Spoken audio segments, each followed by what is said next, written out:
Hello and welcome to Rathods IAS Academy.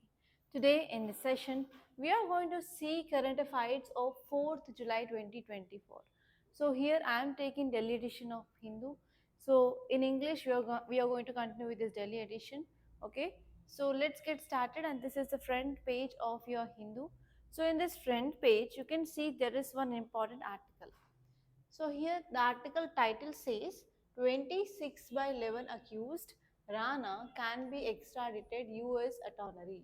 So here the keyword is extradited, right? Okay, now let us see the dimensions. So here first you have to focus on this word extradition. And one more keyword here is 26 by 11 terror attack. Okay, 26 by 7 terror attack. So from which subject point of view we have to see this article? So this can be seen from GS paper to under international relations. Especially now we are talking about this extradition treaty between India and US. Okay, the first one it is about extradition treaty between India and US. So this is the first one. And here this terror attack which comes under GS paper 3 under security. So especially now, let us see the dimensions that we have to see in this article. So you have to understand what is the meaning of extradition and what are the key components of this extradition, and as well as what is this extradition treaty, okay, and with which countries we have this extradition treaty.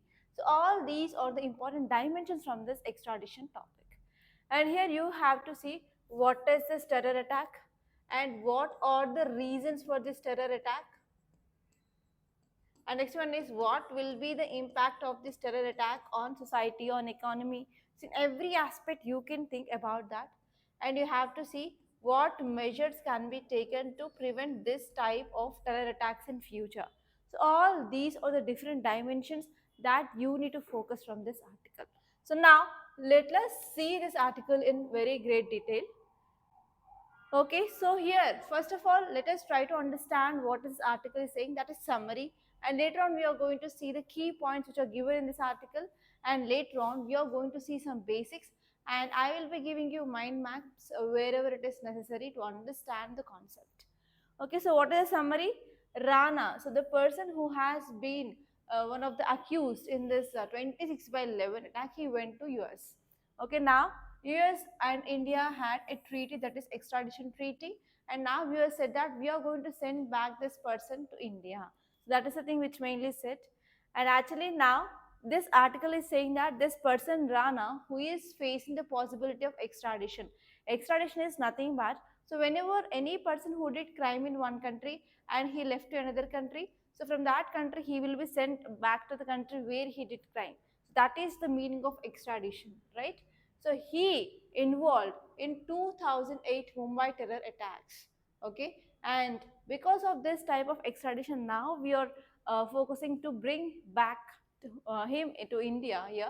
So we have to especially understand, yes, whenever one person who is committing crime in one country and if he is moving to another country, so what are the cross border legal complexities we have, and we need to have proper cooperation with that country so that we can bring back that accused to the country for jurisdiction, everything. Okay, so now US attorney said that yes, we are going to extradite. That means we are going to send back this person to India because we have US India extradition treaty. Okay, so that is the thing which mainly said. And here if you see, so that person is applying for writ of habeas corpus. So you will be already studying about this writs in our fundamental rights, which comes in article 32 of our Indian constitution, and we have 5 writs. First one is habeas corpus, second one is mandamus, third one is prohibition, fourth one is certiorari, and fifth one is quo warranto, right? So one of this writ which had been used by this person is habeas corpus, and that had been rejected and that had been denied by the court. That is the thing here.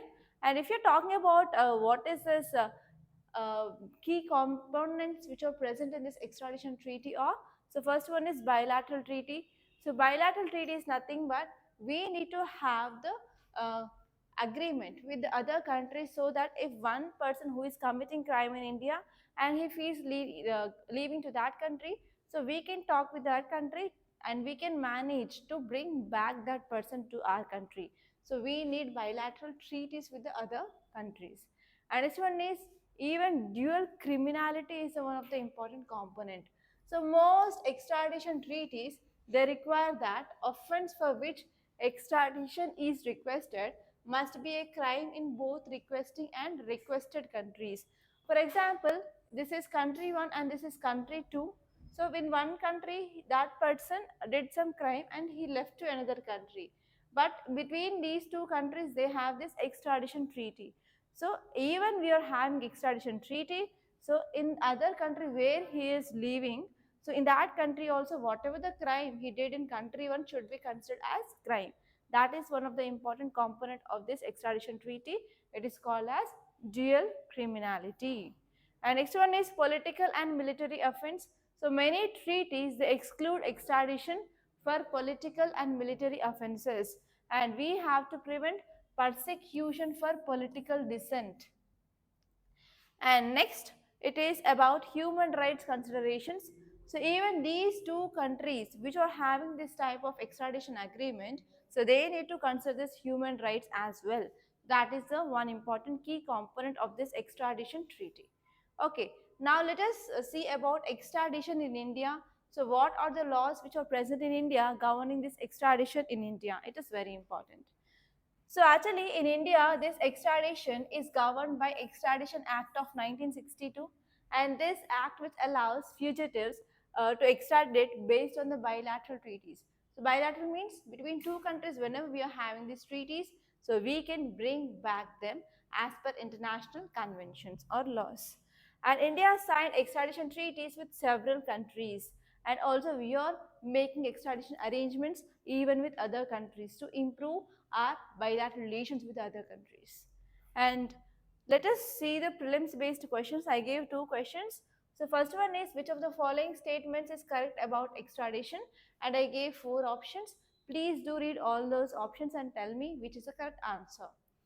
And next one is, which principle requires offense for which extradition is requested must be crime in both requesting and as well as requested country. Tell me. So I said about this concept, right? So you have to see these four options and let me know which is the correct answer. And next, I want to give you one mains question. Examine the principles and processes involved in the extradition individuals between countries. Highlight the role of international treaties and domestic laws in facilitating extradition. So first one is, you have to know about principles. Next one is, what is the process of extradition? And third one is, you have to know about international laws or treaties. And fourth one is, in our country, what are the laws which are present regarding extradition. So all these are very important, guys. And now let us move back to our Hindu, and I am leaving the city page. You can go to states page. So in states page, I found there is one very important article. Yes, here you can see Mumbai-Ahmedabad bullet train expected to begin operations in Gujarat by 2027 end. So what is the keyword here? Here we have bullet train. Okay, let us see the dimension, guys. Okay, so the keyword, as I said, it is bullet.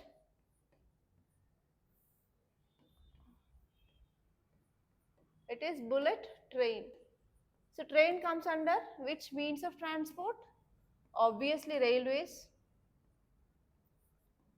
So railways, where will you be studying? So in GS paper 1, under geography, in this chapter of transportation, you will be studying about railways. And even in GS paper 3, in economy, you will be studying about infrastructure topic, and even in the budget also, you will be studying about this railways. So what exactly you need to know regarding this article? So what is this bullet train?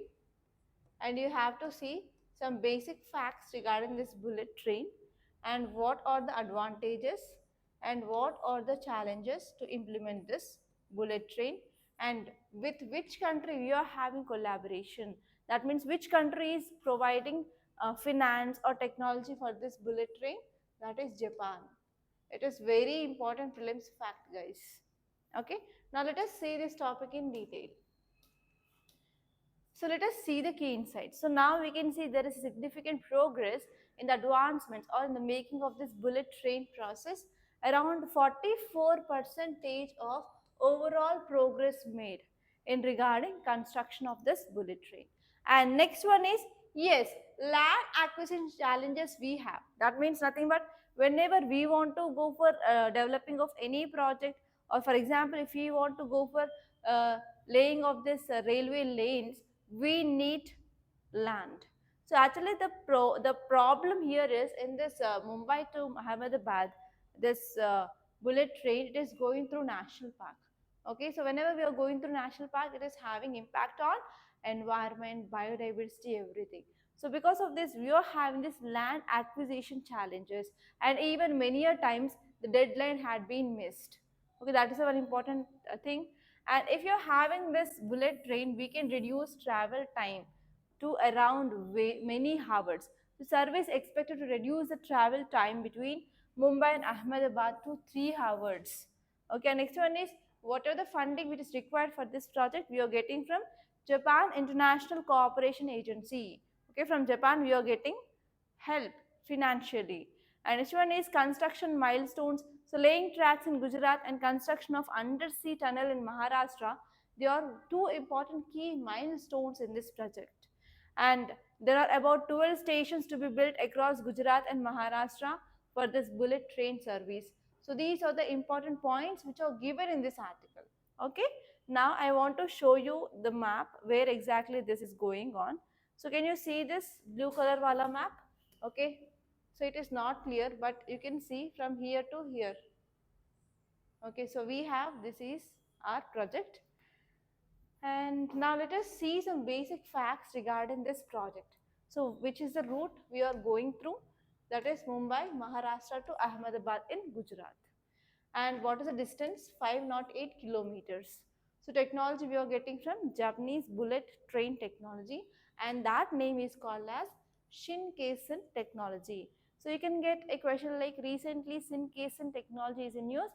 It is related to what? It is related to bullet train, that is Japanese technology. And what is the speed? It is 320 kmph. And what is the travel time? So we can reach Mumbai to Ahmedabad around 2 to 3 hours.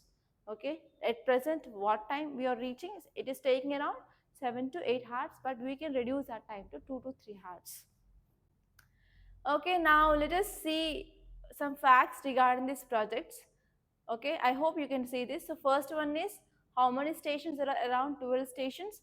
You can see those stations: Thane, Mumbai, Virar, Boisar, Vapi, Bilmora, Surat, and Bharuch, Vadodara, Anand, Ahmedabad, and Sabarmati.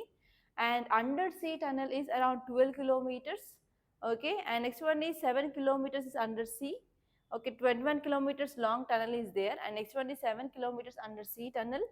And if you see funding and collaboration, we are getting from Japan, technologically and as well as financially. And for example, if you see the environment impact, so there is minimal environment impact, and we are trying to mitigate adverse effects. And each one is economic impact. So what will be the economic impact? So whenever we are having this high speed rail technology, obviously it will be helpful for economic growth, and it can create jobs, and even it can stimulate investment, and as well as it will improve connectivity as well. So I want to give you one main question, guys, so please make a note. Discuss the potential economic and social impacts of Mumbai Ahmedabad bullet train. So first one is, they are asking economic impacts, next one is social impacts, and third question is how it will leads to regional development. So there are three sub questions. Try to answer this question for sure, guys. And now let us see the next topic. So it is from editorial. So yesterday we discussed like one article in the front page itself. Because of stampede, 116 people they died, and more than 200 people had been injured, right? So now we got one editorial regarding that. Let us see what happened and everything in this article. So actually religious gathering which happened in this Hathras. So because of this, what happened? So there is stampede. So in this stampede, many people they got killed and as well as injured.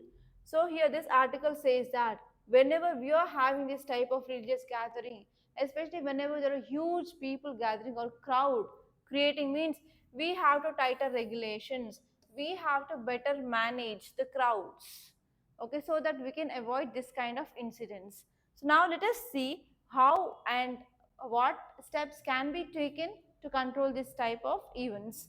So first one is the important reasons for this stampede is there is no proper measures taken and there is no proper vigilance by the administration. So this is one important reason. And next one is now authorities they can use better technology and better communication they can use, because we have lots and lots of advancements in our science and technology, so we can use them so that we can manage crowd better.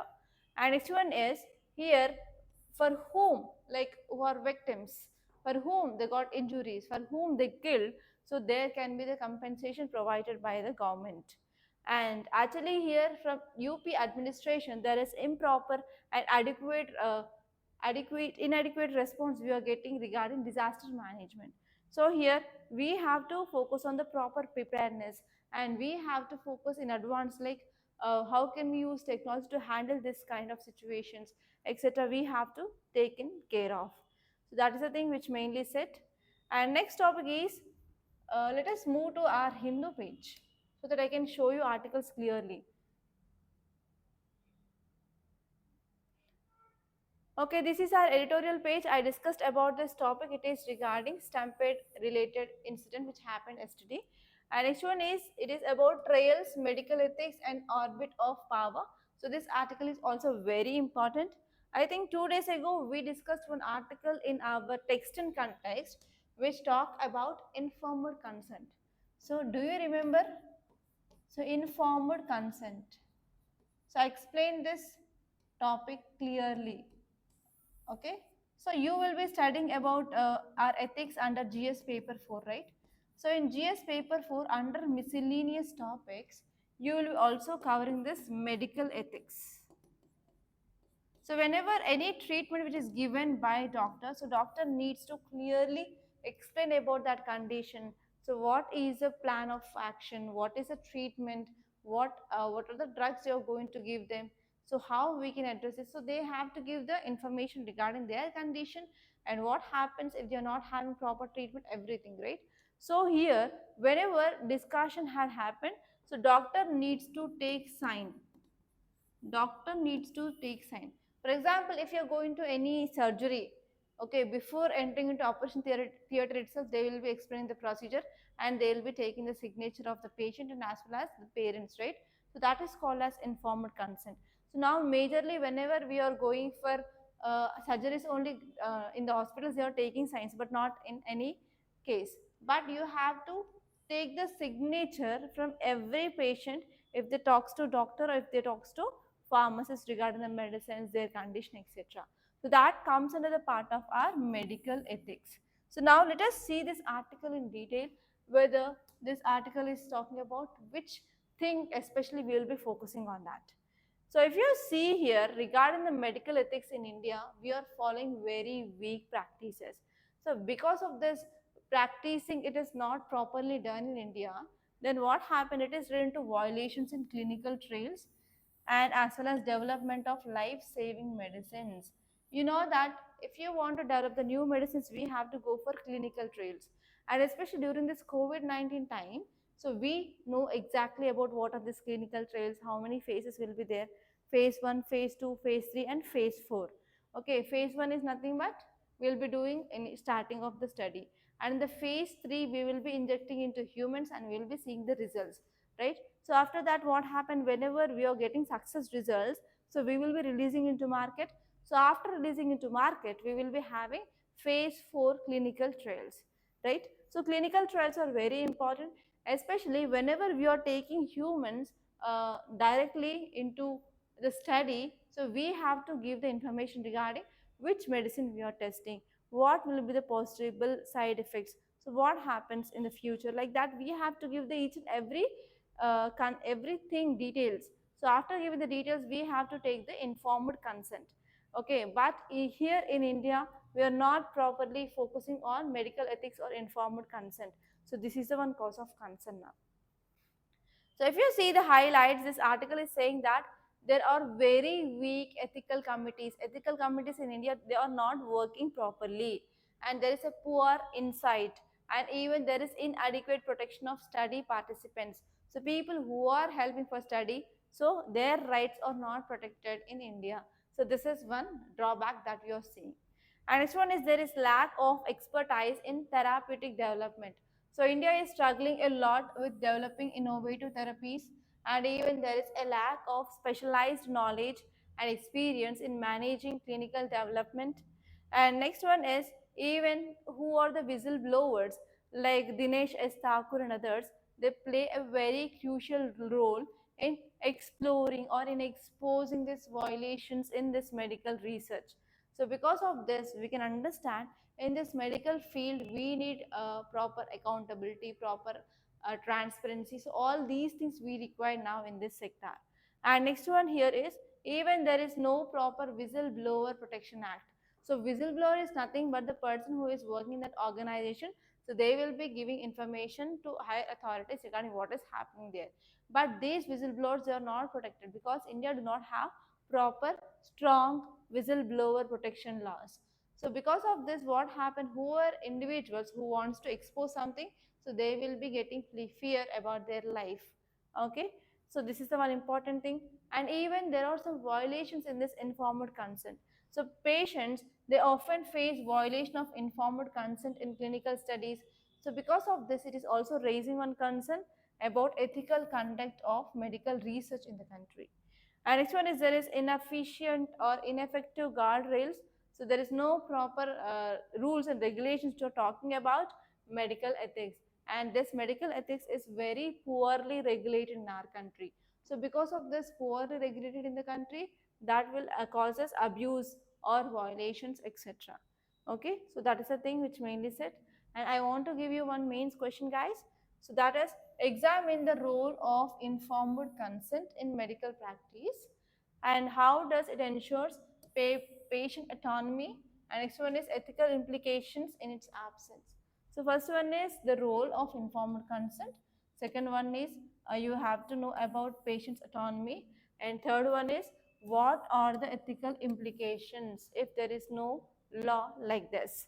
Okay, so try to write an answer for this, don't forget. And now let us go to our Hindu page. Yes, here you can see one article. It is about factory accidents, a pointer to rusty inspection reform. So recently what happened in Maharashtra, explosion in a reactor which happened. Okay, explosion in a reactor in a chemical factory in Maharashtra. So because of this, we can add this article under disaster management, right? Yes. So now let us see this article. It is talking about explosion in a chemical factory, in reactor of chemical factory. It comes under disaster management. Disaster management comes under GS paper 3, right? And especially we can connect this topic under industrial disaster. Where? Industrial disaster. So whenever I am talking about industrial disaster, you have to remember this topic, that is Bhopal gas tragedy. Okay, Bhopal gas tragedy. So in that gas tragedy, what happened? Isocyanate has been released from that plant, and that led to deaths of a lot of people. And even today, also the people who are living in surrounding areas, they are facing genital discomfort and as well as abnormalities they are facing. So that is the range of this industrial disaster. Okay, so that's the thing you have to focus. And now let us see this article in detail. So if you see the insights, it says that yes, there is a very high rate of industrial accidents are happening in Maharashtra. So it says that yes, there is no proper effective inspection and there is no proper governance. And the first important problem here is there is no proper inspection. And next one is there is shortage of personals, like there is no proper human power to go for monitoring, to go for inspection. That is leading to insafety and that is leading to this type of industrial disasters. And next one is we are compromising on practices. Why there is compromising on practices? For example, if there is any bribery or corruption or whenever there is no proper inspection. Okay, so because of this, this kind of events will happen. And next one is, even whatever the conventions are there, we are not following on the safety of these conventions. Okay, so because of this, it will now it says about why we need the proper inspection, proper audit, everything. And next one is, even there are some absence of penalties. Penalties are not there here. So if there is no penalties, we can't ensure proper legal compliance as well. And because of this, we can say like there is no proper accountability and transparency in our governance process. So that is the thing which mainly said. And I want to give you one mains question, that is, examine the role of regulatory frameworks. First one. And next one is how we can prevent factory accidents. Next one is how effective the current laws. You have to know about what are current laws which are present, which deals with this industrial disaster, and how they are addressing. So there are four sub questions in this single question. Try to answer this question for sure. And now let us see the last article. So this is the last article. Okay. Now let us move on to our Hindu page. So here in this text and context, there is an article regarding French elections. So in French, we have semi-presidential form of elections. Just you have to know what is the difference between presidential, semi-presidential, and parliamentary form of government. That's it. Nothing more regarding this. And if you move to your news page, yes, here you can see one article. It is about Smart Cities Mission period extended till March 2025. So this Smart Cities Mission is one of the important scheme of our union government. So you have to see what is the scheme about, what are the key features, and which ministry is implementing that, and which kind of scheme, whether it is central sector or central sponsored scheme. That's it. And if you move on, yes, here you can see two articles. So first one is India to host 46th UNESCO Heritage Panel Session. So this topic is important from your art and culture, which comes in a GS paper 1. And for art and culture, you will be referring this Nitin Singhania book, right? So in that Nitin Singhania, you have this chapter of UNESCO World Heritage Sites. So you have to see the list. And even 2024 prelims also, there was one question regarding which of the following comes under UNESCO's World Heritage List. Okay, so this is very important. And next one is, you know that whenever there is pollution, especially air pollution, the air we breathe, it is polluted with different pollutants. So because of this, it is going to have impact on our lungs. So this article says that air pollution is increasing, that raises death rates in cities with cleaner air, with a cleaner air, says study. So this article says that whenever there is air pollution, especially some cities like Bangalore and Delhi, we can see there is increased death rate which is related to this air pollution, especially because of lung failure. So that is the one thing you can refer. Mm, okay. So in world page also I didn't find anything important. So these are the very important articles that appeared in our today's Hindu newspaper. So by this I'm concluding.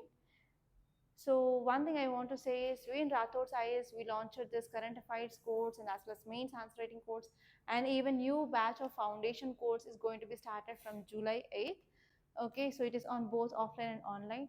So if you are interested to take this foundation course and if you have queries regarding any course, you can call me on this number 8074765513. Okay, I will be giving you the details of the courses in the description box, or else you can download Rathods IAS app directly. The link is given in description box. And that's all, guys. And please do like this class and share this class to your friends. And if you really like this class, don't forget to subscribe to Rathods IAS Academy. Thank you so much for watching.